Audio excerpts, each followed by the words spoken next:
the Gospel of Mark, I'll be reading in chapter 5, I'm going to read 21 through 24 and then skip to verse 35. And when Jesus was passed over again by ship unto the other side, much people gathered unto him, and he was nigh unto the sea. And behold, there cometh one of the rulers of the synagogue, Jairus by name, and when he saw him, he fell at his feet, and besought him greatly, saying, My little daughter lieth at the point of death. I pray thee, come and lay thy hands on her, that she may be healed, and she shall live. And Jesus went with him, and much people followed him, and thronged him. While he yet spake, there came from the ruler of the synagogue's house certain which said, Thy daughter is dead. Why troublest thou the master any further? As soon as Jesus heard the word that was spoken, he saith unto the ruler of the synagogue, Be not afraid, only believe. And he suffered no man to follow him, save Peter and James and John, the brother of James. And he cometh to the ruler of the synagogue, and seeth the house, and he cometh to the house of the ruler of the synagogue, and seeth the tumult, and them that wept and wailed greatly. And when he was come in, he saith unto them, Why make ye this ado, and weep? The damsel is not dead, but sleepeth. And they laughed him to scorn. But when he had put them all out, he taketh the father and the mother of the damsel and them that were with him, and entereth in where the damsel was lying. And he took the damsel by the hand, and said unto her, Talitha cumi, which is, being interpreted, Damsel, I say unto thee, arise. And straightway the damsel arose, and walked, for she was of the age of 12 years, and they were astonished with a great astonishment. And he charged them straitly, that no man should know it, and commanded that something should be given her to eat. In our last lesson, we saw Jesus heal the woman who had bled 12 years as he was on his way to help the deathly ill daughter of Jairus. We studied that last week, and that's why the week before last, and that's why we skipped over that this week. We're picking up this story in Mark's gospel. We see the leader of the synagogue of Capernaum falling at the feet of Jesus. You can still see the ruins of that synagogue there on the shores of the Galilee to this day. When he did that, that was an act of worship. It is appropriate to remind ourselves of that. This man was proclaiming that Jesus was the Son of God. He was worthy of worship. This man of note and of position was just as desperate and just as faithful as the woman who touched the hem of the carpenter's robe seeking healing. And now you see, for the sake of his little girl, he cast aside his dignity and his standing in society to fall at the feet of the Son of God in a posture of worship. I see Jairus as an older gentleman. He was, after all, well, not real old, about my age. He was, after all, the ruler of a synagogue. He was one of those who presided over worship, possibly one of the judges of the local consistory court of Capernaum. He was a man of means, with servants, and there were many people gathered about in his time of trouble. He was a man of authority and of substance, and not likely in my mind, therefore, to be a very young man. I cannot help but think instead that Jairus was an older man made wise and mellow and loving by years of devout service leading the people of the synagogue, and that this was his youngest child, his little darling. At 12, she was at that tender, precocious age where she was showing the promise of her adult beauty and personality, but she was still Daddy's little girl, his princess, his darling. There are some things we will not do for ourselves. But if we love someone truly and purely more than we love ourselves, there's nothing we will not do on their behalf. This man knew very well what he was risking, you see, by openly worshiping Jesus in the street. But that daddy's love for his little girl was stronger than any other consideration in his heart. He was obviously already inclined to believe in Jesus, but to publicly proclaim it in the street in such a way was significant to everybody in the city of Capernaum. I love to compare the different gospel accounts of any story about Jesus. In Matthew, we get another detail. Mark was writing his gospel from the recollections and the sermons of Peter. In Matthew's gospel, written by that local tax collector on the scene, it is recalled that Jairus also said, this was in Matthew 9:18, for those taking notes, "While he spake these things unto them, behold, there came a certain ruler and worshipped him, saying, My daughter is even now dead, but come and lay thy hand upon her, and she shall live." Combining these, we know that Jairus told Jesus that his daughter was at the point of death, that she had only just died. There was a belief in that day that the spirit of the dead lingered for a time. Certainly even in ancient days, there were stories of people who were thought dead and then were revived. As late as the 1800s, in some places, caskets were equipped with a little bell pull inside just in case you got buried alive, and you could pull on that rope and it would ring a bell there in the cemetery and they'd come and dig you up. But there was more than just that reason for Jairus to have faith that Jesus could do this thing. When we look in Luke's gospel, at a time not long before this, just maybe days or weeks before this, Luke tells how Jesus met a certain widow outside the town of Nain. This is some 25 miles southwest of Capernaum. She was with the funeral procession. I'm having trouble this morning. She was with the funeral procession of her youngest son, of her only son, a young man who was being carried out of the city off to the graves. And all the city, it was just a little town of Nain, they had turned out and they were there. And Jesus had compassion, as he always did, reached out and just touched the funeral bier, and the dead man sat up, got down off the bier. Jesus reunited him with his mother, while nearly the whole little town was overcome with a reverent fear. Jairus certainly knew about this. All of Galilee knew about this. The fame of Jesus and the miracles that he was doing had spread throughout Galilee and Judea and Jerusalem and all the region around. That's why he was always surrounded by a multitude of people pressing in upon him in those days. Knowing from the noise down by the water, down by the sea, and from the buzz throughout the town that Jesus had returned to Capernaum, despite the dignity of his office, Jairus left his house, left all the people gathered there who began mourning the girl, and he ran to beg Jesus for the life of his precious child. We should never forget how compassionate Jesus is.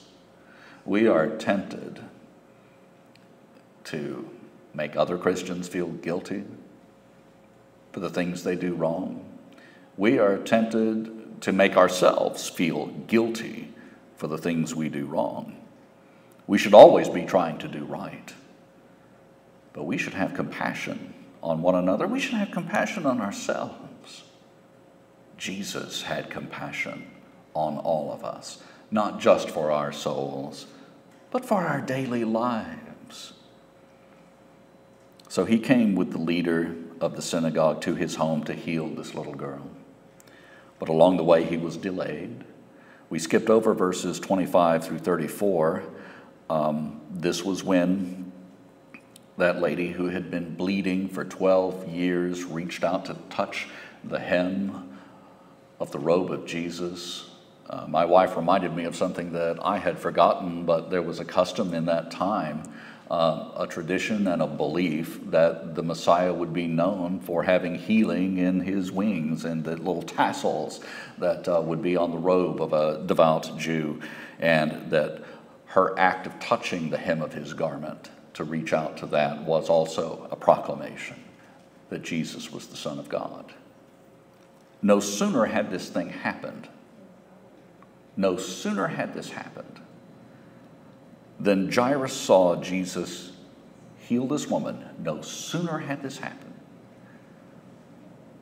Certain people came from the ruler's house to bring him back to where the mourning for his daughter had begun. And they meant to bring him back without Jesus. This devout man might have invited Jesus, or at least had to have signed off on letting Jesus speak in the synagogue. In those days, it was a large and imposing structure in a busy city on the trade routes of the empire.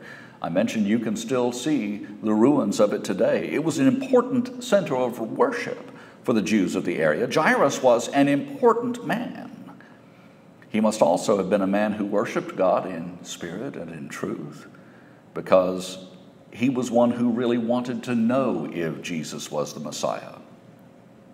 I want to take just a moment here to remind you of the air of expectation that was in Galilee and Judea and all the region at that time, why people didn't simply scoff, why they truly wondered if Jesus was indeed the answer to all prophecy, to the fulfillment of all law.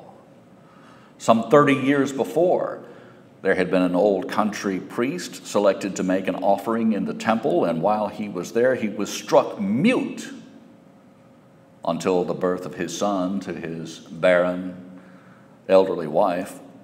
That boy was the amazing John the Baptist. All the nation knew of his call to repentance, and many had heard his proclamation that Jesus was the Lamb of God. 30 years before, in the hills south of Jerusalem, in the fields near Bethlehem, the sky was opened with a dazzling host of angels declaring the birth of the Son of David. Those in the field saw it. They verified the birth of the child. They told all the countryside. Soon thereafter, a great star was shining in the sky. Wise men from the east came seeking the King of the Jews. All the royal city of Jerusalem was stirred up as they sought him. King Herod the Great himself took the warning so seriously that he had all the smallest children of Bethlehem slaughtered. He died horribly, according to Josephus.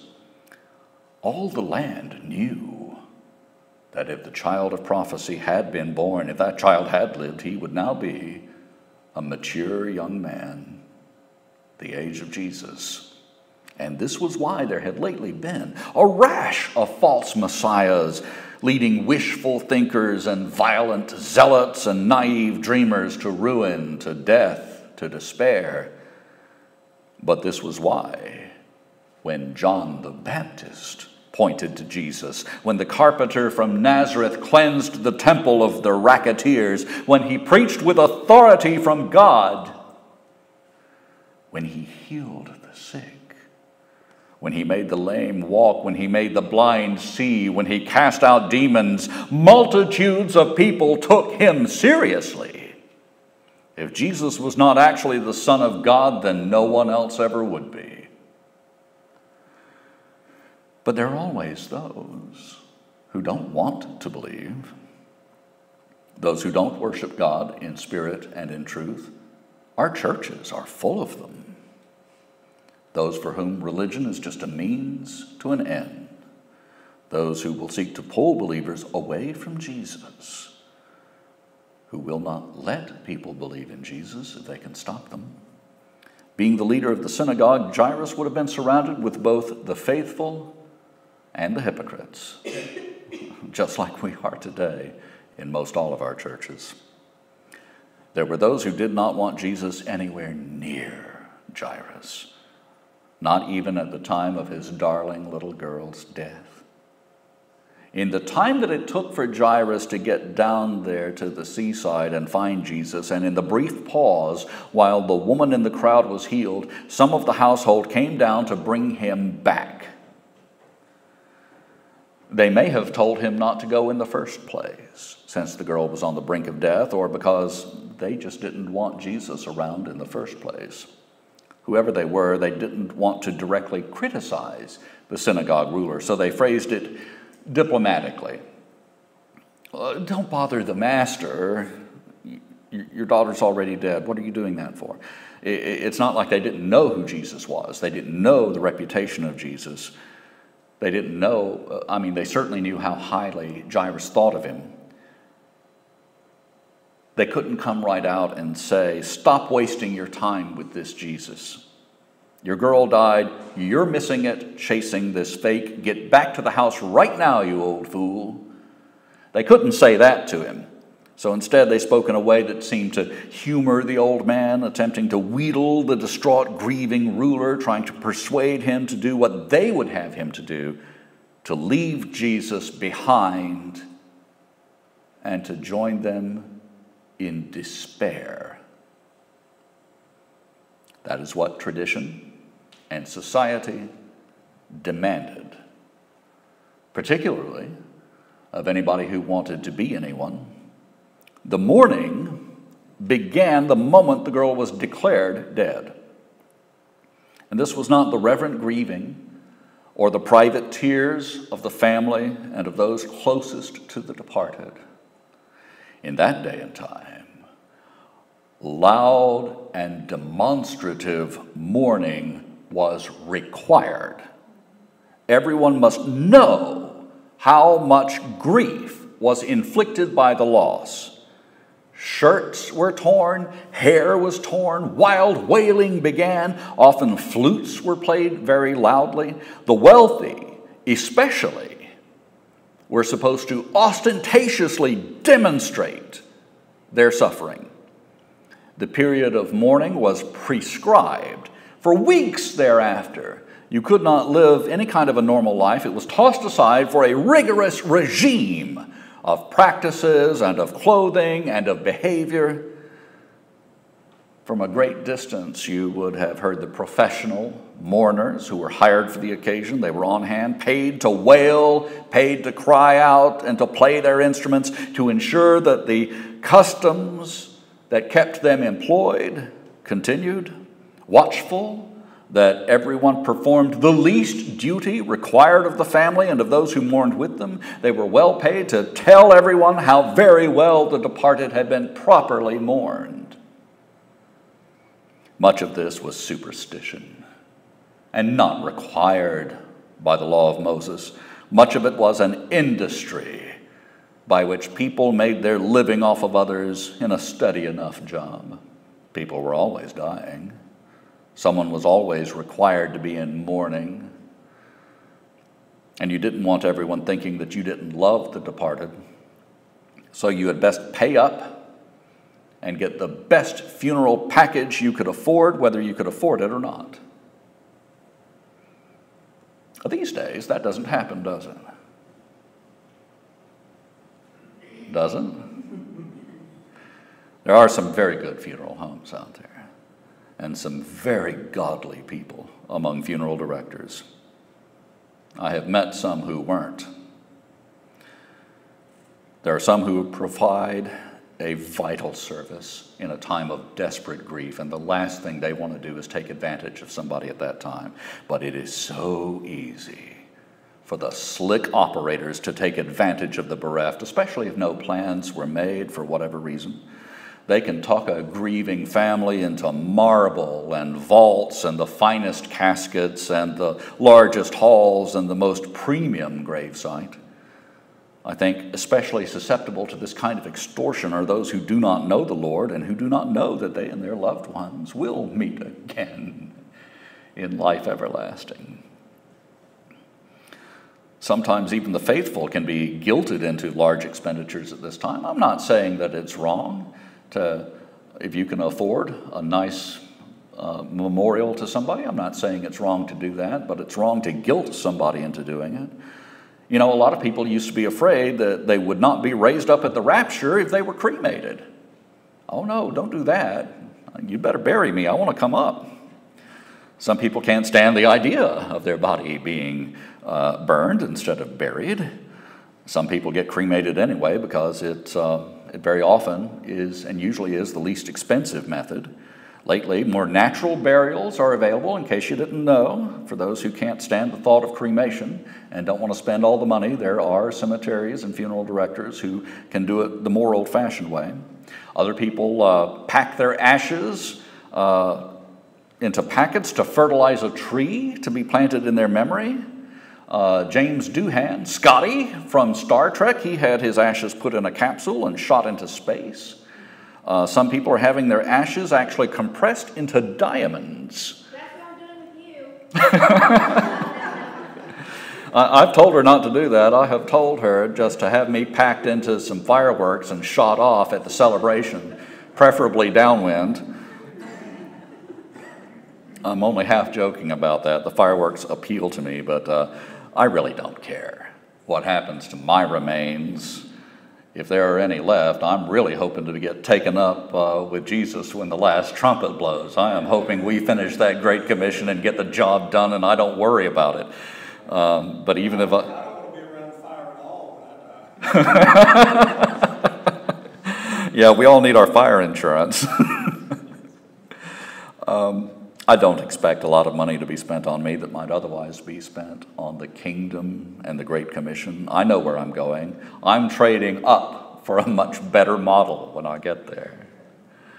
In that time and in that place, way back then, the people were so caught up in the funeral industry and the mourning traditions and in the position of Jairus in the community and in perhaps their own jealousy of the regard that this man had for Jesus, that they sought to drag him away from the Son of God into despair and mourning for this precious girl. They wanted him to give up. They did not share his faith. They were not willing to even let Jesus try. They were not turning to God. They were trying to turn Jairus to religion. He had just seen a woman 12 years bleeding and unclean made whole by her faith in Jesus. They had just told him that his 12-year-old daughter on the brink of death had crossed over. "Leave, Jesus, come and bury your beloved." And Jesus said, "Be not afraid, only believe." Jesus says to us still, "Be not afraid, only believe." And that should be the motto for the Christian life. Be not afraid, only believe. I think Jairus, with tears in his eyes, nevertheless took a deep breath and began walking, braced by the words of the Son of Almighty God ringing in his ears, "Be not afraid, only believe." Before they arrived at the home of the synagogue ruler, down the road the noise could be heard. Jesus made the following crowd disperse. He took with him only Peter and James and John. When they got there, they could see the source of that noise, that crowd of professional mourners and friends and family and hangers-on engaged in what many translations call a commotion, but what the King James Bible calls a tumult. People were wailing and screaming and crying in a wild way, perhaps with some trying to outdo the others. In my mind, there is no doubt that many of them were faking. They were by no means so overcome with grief that all they could do was scream like wounded animals. The proof lies in what happens next. Jesus, the man all the city was pressing to see, the fellow who had healed so many people, who had performed so many miracles, the man who was the leader of the synagogue, believed to be the Son of God, Jesus was there, and he said to these mourners, "Why make ye this ado, and weep? The damsel is not dead, but sleepeth."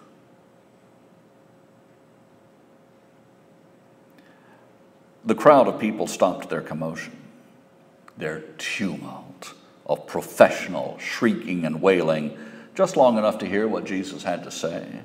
And then these same people who the moment before were so overcome with grief that they had no self-control but could only howl and wail, now showed that they didn't have a speck of genuine sorrow, not even a shred of consideration for the family that was paying them the wage extorted for their show of grief.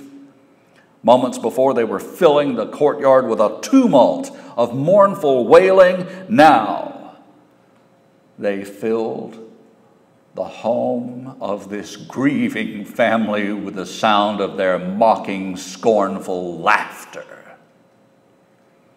They had nothing but hatred and contempt for this Jesus who had upset the temple racket, who had confounded the scribes and Pharisees, and now threatened their pocketbooks by disrupting their display of paid mourning.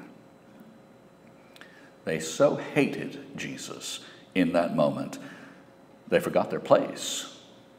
Out of the abundance of their hearts, their laughter, their ridicule overcame their awareness that they were within the walls of the ruler of the synagogue at a time when his precious daughter had just died. Their hatred of Jesus was so great. They didn't care in this spontaneous eruption of scorn and hate that the mask was ripped off of their false concern and their lying condolences. They could care less. These wicked profiteers of grief were more intent on shaming Jesus even than in scamming a profit from the distraught family. I suspect they had gotten their payment up front. They came around upon hearing that the girl was deathly ill.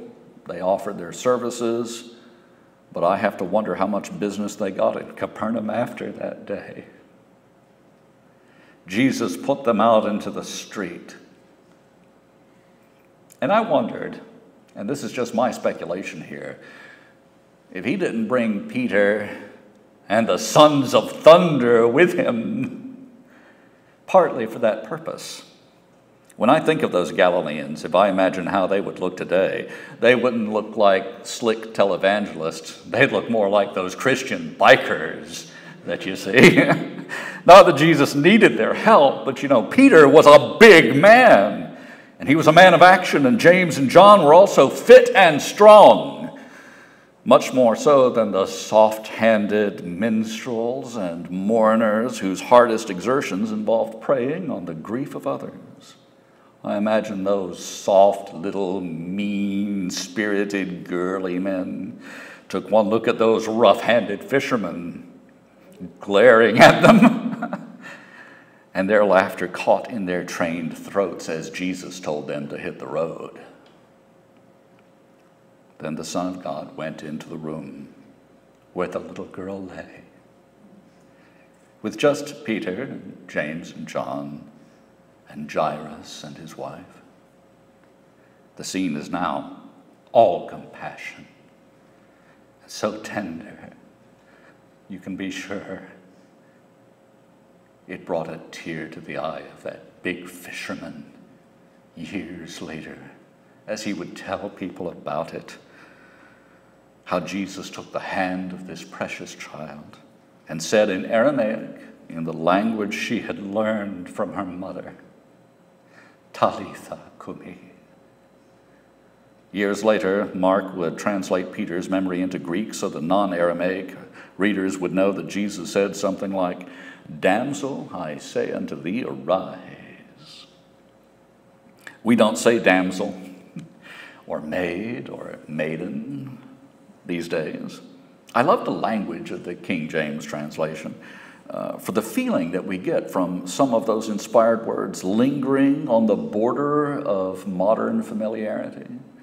Words like damsel instead of little girl. Takes us back to a time when our language was rich with many words we don't use today, lost in our homogenized mass media culture. Damsel, it makes me think of course, damsels in distress, or chivalry, princesses, nobility, heroes armed for battle. That little girl was a princess in that house and to that community. She was certainly a princess to her daddy. To save her life, he risked his dignity, his standing, perhaps even his position, to bow before Jesus in the streets of Capernaum in front of everyone, acknowledging him as the Messiah just as surely as did that destitute woman in the crowd. Both the poor woman who had suffered alone for 12 years and the 12-year-old damsel of a noble family were to Jesus daughters of heaven, the both of them. Whether a little girl who has given her heart to Jesus, or whether a grandmother who has long since given her heart to Jesus, or a mother raising up children in the admonition of the Lord. You're all daughters of heaven to Jesus Christ, and he loves you so much. To them and to all who show faith in Jesus in our times of trouble and despair, let us remember that the Son of God says, "Be not afraid, only believe." We'll see miracles happen. Oh, not the big headline miracles, but just the little ones that we need and the ones that show the world around us that Jesus is Lord and Savior. We may fall asleep in the midst of our troubles. We can know that one day we will awaken to find that he has taken each and every one of us by the hand to say, "Arise." And on that day we will all arise, and it won't matter if we were awake or asleep or in the grave or shot into the atmosphere in a fireworks display or compressed into a diamond. It won't matter. When Jesus says, "Arise, come forth," we will get up and walk. And when we do, it will be into his arms and thenceforth into life everlasting. So, be not afraid, only believe.